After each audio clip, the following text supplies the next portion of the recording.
Hi, I'm Lou with another episode of My Car Story, and today we're out in Fountain Hills, Arizona, the first Sunday of the month, out at Phil's Restaurant. Come on out and see a great car show. With that being said, I've got Ted. Ted, what's your last name? Fuchs. Ted Fuchs. And Ted's got a car that, well, one of my car buddies said, you've got to see Ted's car. And I agreed, this is quite the car. So first of all, it's a rare car. What do we have today? It's a 1940 Chevy Special Deluxe Cabriolet convertible. It's been modified to a point where you can drive it rather than leaving it the six-cylinder it was born with. And with that being said, how long have you had this one? 7 years. 7 years. I'm going to grab this for just a moment. So this car, not only, first of all, how many are there? You were telling me the 40 is rare. Well, there were only approximately 11,000 made in 1940. Of course, then the war showed up, and many of them were scrapped. Convertibles tend not to last as long as a solid body car. Tops weren't real dry, the insides rusted out, and a lot of them were scrapped for the metal to build war products. They say now there are fewer than 200 of the classic 1940 convertibles left. There have been many that the tops have been chopped and modified to a point where they're almost unrecognizable. I'm not sure about those statistics, but they are a very rare car, and it gets a lot of attention because of that. So let's take a look at our featured attraction. Come right next to me. And with that being said, that's fantastic. Now, what's the color on this car? It's the original color the car was born with. It's Traverse Green. Okay. Named after Traverse City, Michigan. Is that right? Okay. Many of Chevrolet colors are named after cities or racetracks. Did not know that. That's wonderful. How many 1940s do you see on the road? Zero? There's one that a guy I know has in, I believe he's in Mesa, but he's put a Cadillac interior in it and an LS motor, stripped a lot of the chrome off it, so it looks quite different than this one. It's still a pretty car. The lines of a 40 convertible are unique. Tell me about these bumpers here. I put all the original chrome on the car. The ends of the bumpers are called wingtips, and although many different cars, Ford used them, Mercury used them, Chevrolet used them, but in 1940, everything on a 1940 Chevrolet is one-off. It's unique to the year, unique to the car. These were made for just 3 months in the year 1940. That's why it took me years to find a set of them. The set is unique left and right, and the same ones go on the front and the back. Let's take a look at the ones in the back. Very difficult to find. So you finally found those, and what's this? This is cool. What is that?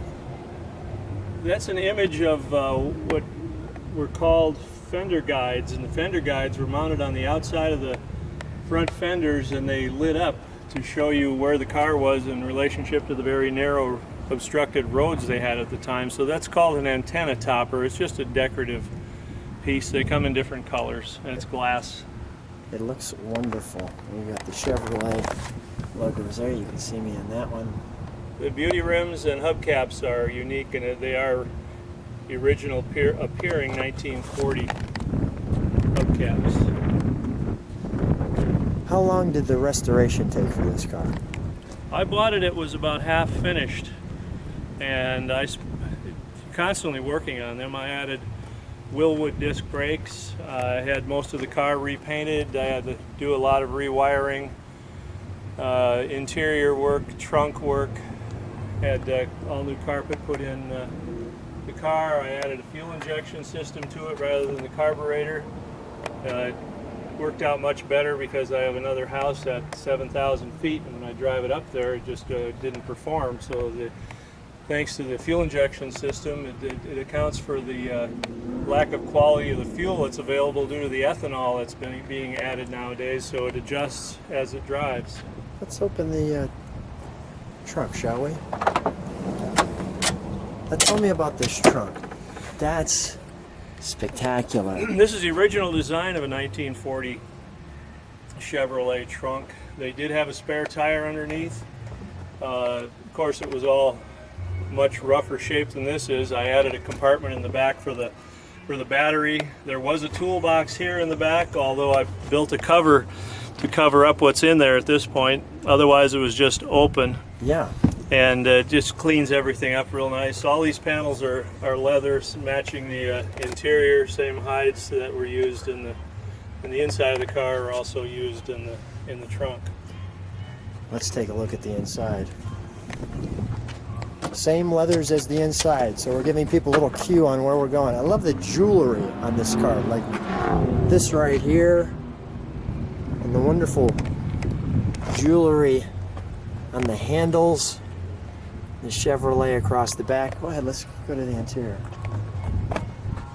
Even the design, I just want to show that for a second. I want to get on this side. Even the design in the handle, right there. It's all unique to 1940, if you'll notice on the bumpers. Yeah. Everything has two lines. And it matches this right here. It matches that. The bumpers and bumper guards, unique again to 1940 with the two swipes on here and here. That's all 1940 and 1940 only. Now this piece here, was that an additional piece? It's called a grill guard. Grill guard. Now in cars, even when I was younger, I drove a lot of these old tanks, and you get stuck in the snow, your friend would very happily push you out, and you wanted the guard in front of the grill so nothing got into the radiator. I have a trunk handle guard that I have yet to put on. I just had it re-chromed, but it's the same thing back there. If you go to push somebody, you don't want to dent the trunk or ruin the handle on the trunk. And same way with this. There's the grill guard was also functional in that it guarded the front of the car, because these cars were still able to be started with a hand crank. This emblem here not only looks nice, but if you turn it, that's where the hand crank went in to right on the end of the crankshaft. You could hand start it, just like the old Model A's were hand starts. So everything was very functional and practical back then, and not a bit of plastic. That is fantastic. And I love the ornamentation of this. That's called a Flying Lady. There were two different hood ornaments available in 1940. One of them was just sort of a rounded end knob that went on there to because the hood is made in two pieces. It functioned as something to not only stabilize the hood, but for appearance also. And that's a Flying Lady. Pontiac had a Native American Indian head on it, and some of them actually lit up. And if you look on the door panel of this car, the Flying Lady is in the panel in leather. Oh yeah. Look at that right there. How did you design that? Well, I mean, just with the appearance of the Flying Lady. So I mean, that just came into your head to say, let's do this in the door panel. Right. That is cool. And the escutcheons on the window cranks and door handles, these are all made of Bakelite, which was one of the original plastic materials. And these are the original ones that came with the car. Bakelite. I'm learning as you're talking, and this is wonderful. That's done with an airbrush. Really? There are 5 or 6 different methods of putting wood grain on dashes and door panels and different metal. But that particular method used was an airbrush by a very talented guy in Mesa, Arizona. He did a 37 Chevy dashboard for me, and it looked just like burl wood. Just like burl wood. That looks fantastic.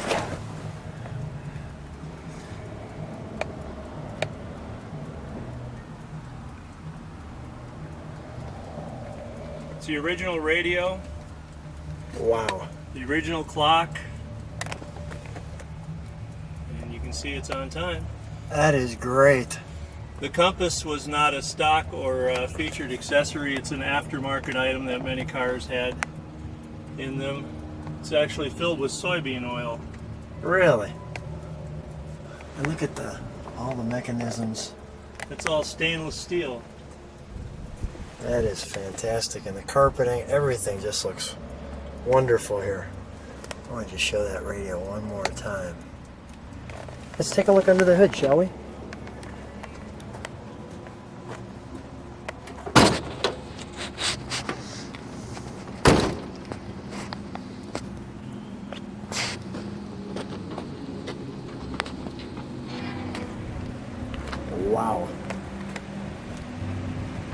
What do we have here, Ted?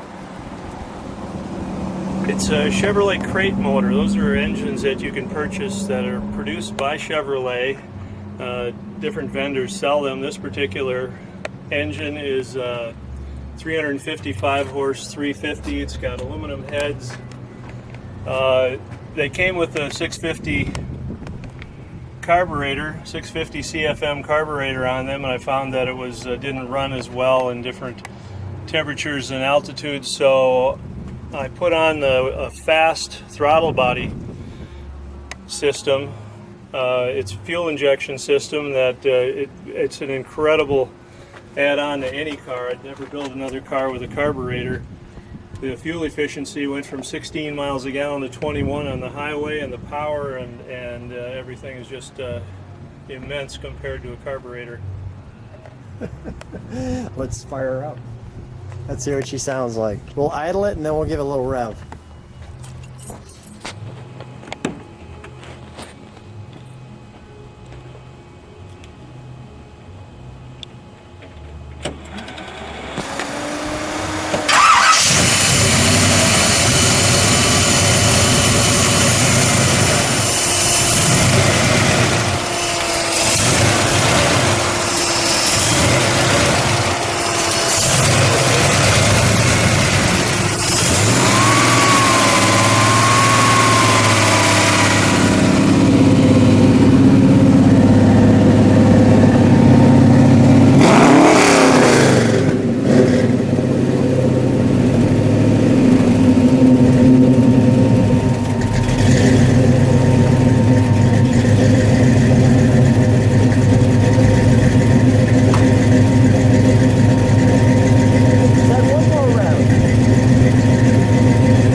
Shut that down.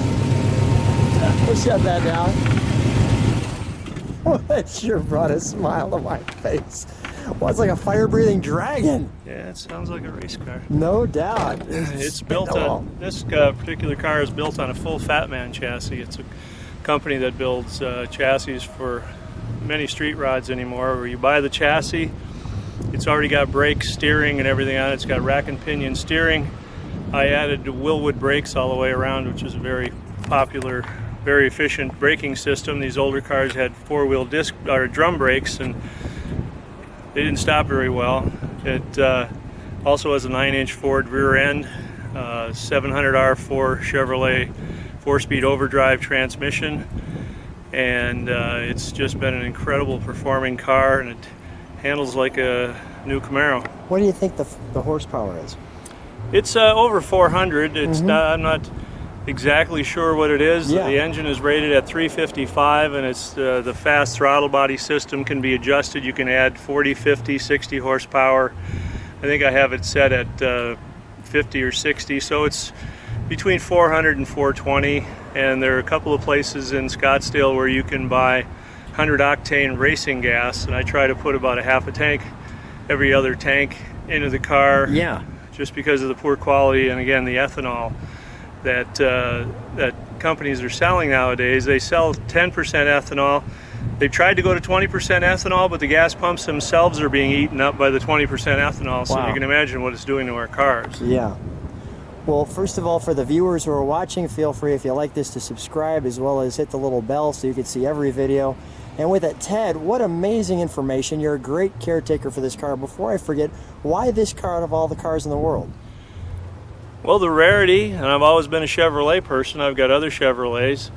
I've built other Chevrolets, and as far as finding parts for it, other than the very rare accessories, you can still get parts because it's a crate motor. Parts are available. The chassis, there are parts available. A lot of people say it's not right to rebuild these old cars, yet at the same time, if you want to drive 52 miles an hour and have an engine last 80,000 miles, that's what you end up with the original 216 that came with the car. No oil pump, Babbitt bearings, no oil filter. It's just it's an upgrade that had to be done, and now you can drive the car anywhere in the country. It's got air conditioning, and it's just a very efficient, believe it or not, car to drive. And I like the rarity idea, and not only that, it's quite an investment. It's part of my 401k. Ted, a treat. Thanks for being on My Car Story. Sure.